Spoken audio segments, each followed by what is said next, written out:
There are predictions that this generation of kids will have a shorter lifespan because of obesity. Are sugary drinks contributing, or is there something else?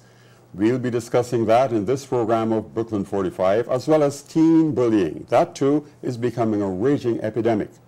What about that grandmother who was bullied by students on a school bus she worked on? Colleen Turner will have the goods on the importance of fruits. She'll also be chatting with a Brooklyn 45 young academic achiever, a student at Medgar Evers Prep. But we begin with a discussion of something that can be avoided if your diet and lifestyle includes eating healthy. Child obesity is again in the news, with Mayor Bloomberg announcing that proposed ban on sugary drinks over 16 ounces was out of concern that these drinks are contributing to an obesity epidemic in New York, and predictions that this generation of kids will have a shorter lifespan because of obesity. My guest is Dr. Sarita Dhuper, pediatric cardiologist at Brookdale Hospital and director of the Live Light, Live Right program.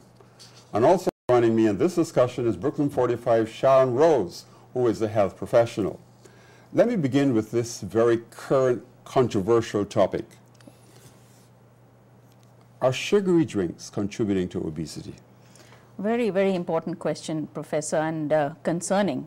It's extremely concerning that our children are drinking up to 5 to 6 glasses of fruit juices and sugary beverages nearly every day.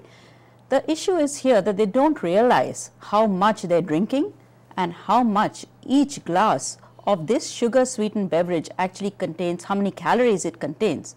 And these are empty calories. You drink it, you don't realize it, and then you end up eating as much, if not more food. It induces more appetite, and it converts some of these refined sugars, they're just pure sugar, into fat. Moreover, most of the sugar in these drinks are fructose. They're different from table sugar. That fructose goes only to the liver to be broken down. And when it can't be broken down enough because it just overloads the liver, it ends up going into fat.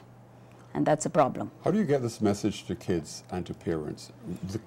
Do they really care? Again, very, very concerning and important. We have to talk to them and explain it to them at that level. Now, you see, New York City has brought out very, very potent brochures, which they've shown that converting sugar sweetened beverages converts to fat. They've actually shown the pouring out of the drink in a glass, and they're showing it as gooey fat.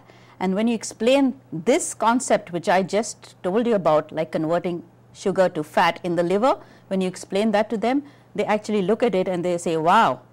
Another way we've shown is actually taking the fruit drink and putting how many spoons of sugar each drink has. And then they can conceptualize that, wow, that's so much sugar.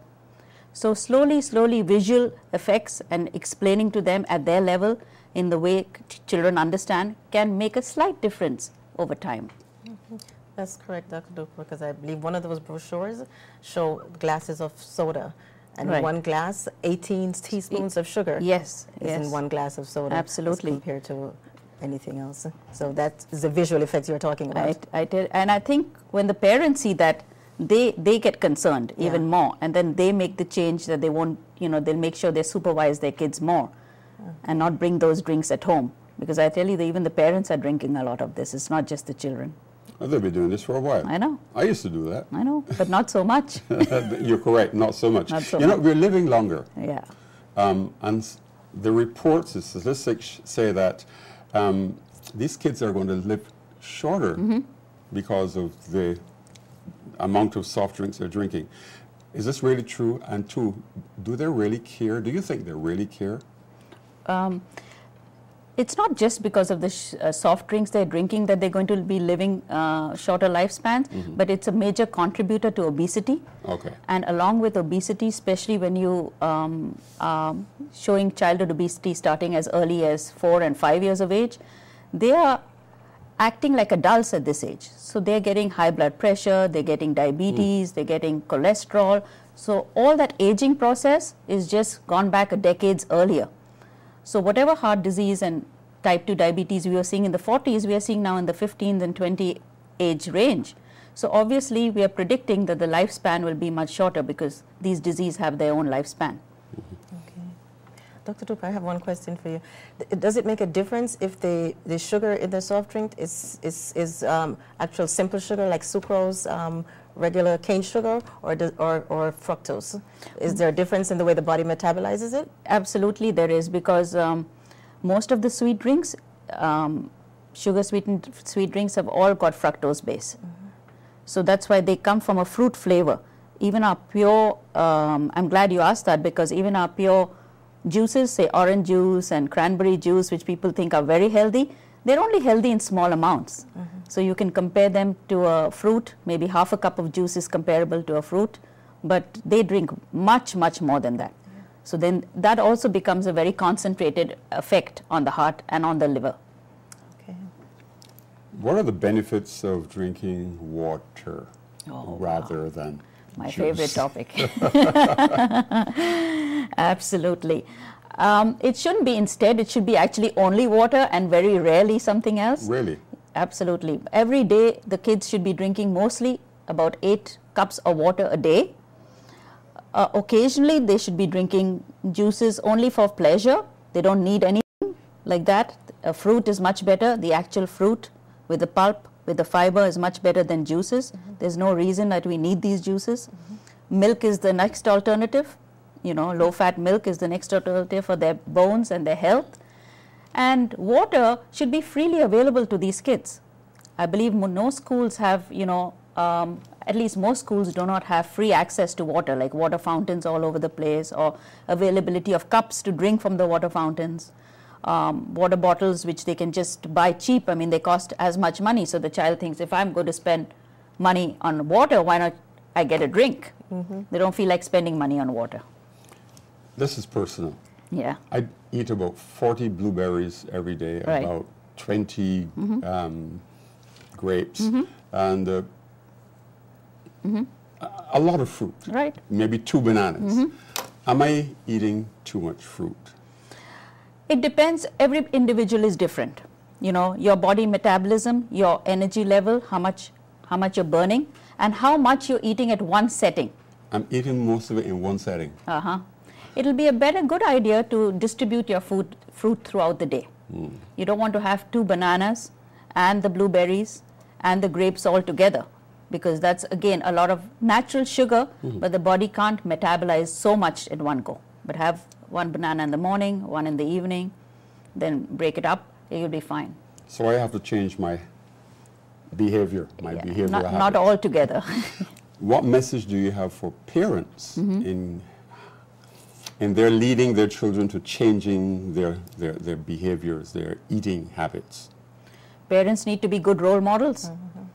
They have to That's know. interesting. Yeah, they have to know what to do themselves first. Many a times I'm in the office with the kids and their parents, and I'm explaining to the kids what to drink and what not to drink. And they say, but mommy drinks that, but daddy drinks that too. And I think it's culturally acceptable for people to bring in sugar-sweetened drinks at their work. They're drinking it all the time. It's like just acceptable. And we should really understand that this is a health issue. We are promoting wrong ideas to the children and wrong role modeling to the children. How did childhood obesity get to this level? I wish I could answer that in in 1 or 2 minutes. It's a very complex situation. To sum it up, human beings were made to walk, expend energy. We have limbs, we have arms, we are supposed to use those. We are not meant to be sitting and eating all day. Most of the kids are getting far much more calories than the body requires in so many different forms, and we're not expending at all any energy. So most of us can store, not all of us, but most of us have the ability to store a lot of these extra calories as fat, and fat can keep on multiplying and getting bigger and bigger. So a human being can expand, even a child can expand to 300, 400 pounds. It's not uncommon today to see that. I see a lot of kids that size in my program, and it's very, very disturbing.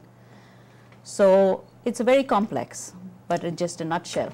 Let's talk about your program, Sharon, right after. Right. Let's talk about your program that you mentioned just now. My program was started from a need which I felt existed because these children were getting to this size that I just mentioned and suffering from early heart disease, including high blood pressure, diabetes, cholesterol.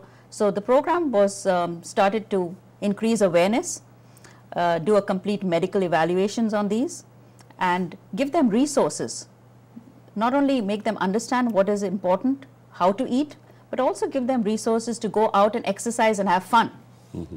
So our program has 6 exercise sites in the community, including 2 of the YMCAs, where we have specialized trainers who train these kids in exercise, and we have community care coordinators, and the doctors follow them up in the hospital on regular basis. So we're doing a multidisciplinary program for these kids. Mm-hmm. And it's called Live Right. Live Right, Sharon. Yes. Yeah, I just wanted to add one thing. In a recent release of New York City Right. Vital Signs, Vital Statistics, Yes. it also mentioned that children who are obese have lower academic scores and grades than children who are healthy or of normal weight. Yeah. Do you find that to be a fact as well? Yes, I think you're absolutely right, because first of all, obesity is associated with low self-esteem. You know, slowly that adds on to the teasing in the class. Then a child gets withdrawn socially, more negative behavior, more eating for comfort, more boredom, grades drop, you know, parents pick on the kid at home too. So from all sides, this child doesn't get the right support or the positive energy which he requires to bloom as a child. We only have 30 seconds. You are a pediatric cardiologist. Right. Are you suggesting that kids need a cardiologist? And tell me in 30 seconds then. I don't think they need a cardiologist, but they need a person who understands the whole obesity epidemic and can relate it. So any specialist in this field, because it affects every organ in the body. Ultimately, it affects the heart the most in the long run. So I just wanted to start out early. Great. Dr. Dhuper, who is a pediatric cardiologist. Right. And you're with Brookdale Hospital, and you're also director of the Live Light, Live Right program. Thank you so much. I hope I don't have to come to see you.